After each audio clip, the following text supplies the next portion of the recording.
Hello people, listen to Prem Samin Raja. What you saying?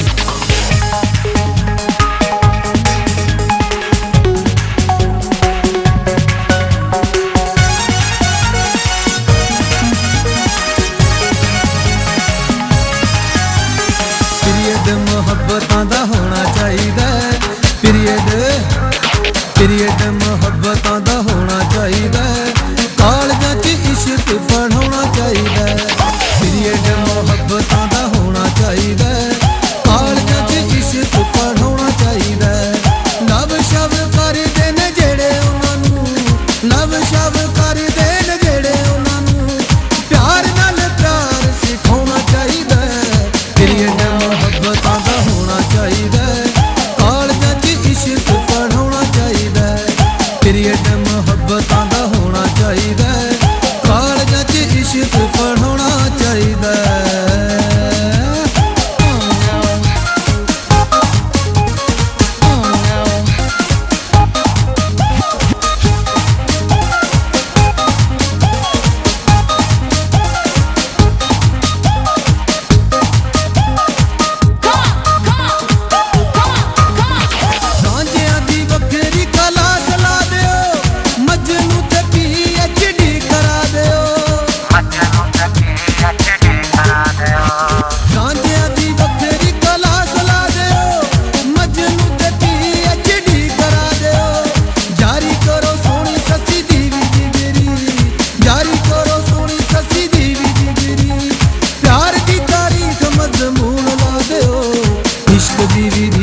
क्या खूबसूरत college का नाम भी रख लिया, इश्क मॉडल कॉलेज। डिग्री कॉलेज, इश्क model degree college. Degree college.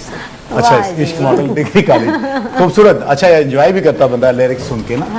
इतने, और रियलिटी है इसमें जो कुछ भी आपने बोला है। शायद पता नहीं आप कॉलेज की दीवार से झांक कर देखे कभी क्या हो रहा है क्लास में, क्या हो रहा है, सब स्टूडेंट जो है वो क्या कर रहे हैं। लेकिन इस तरह ये खुद लिखा है आपने? जी मैं खुद लिखता हूँ। अच्छा, लेकिन बहुत खूबसूरत लिखा है। कंपोजिशन भी खुद? कंपोजिशन भी अच्छी है। हाँ, कंपोजिशन खुद, थोड़ा बहुत उस्ताद जी भी गाइड करते हैं साथ में। अच्छा, उस्ताद बताते हैं कि भी ऐसे कर लो, उसको यहाँ से मोड़ लो, यहाँ से ये ऊंचा कर दो, ये नीचा कर दो।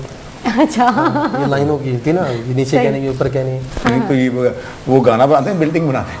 नहीं, बिल्डिंग वाले साहब है ये। ऐसे ही ये शुरू की जाती जैसे थे बुनियाद, इसको पंजाबी में लोग कहते हैं नी कड्डी, वो ये बुनियाद से शुरू होता हाँ, है। नहीं इसमें तो कोई शक नहीं, प्लाजा ही होता है पूरा। इश्क असाई है, फिर अंतरा है, फिर ये है, फिर ये है, इस तरह। और आखिर में जाके जनाब ये बिल्डिंग कंप्लीट हुई। उसके बाद इश्क प्लाजा बनता है। इश्क प्लाजा।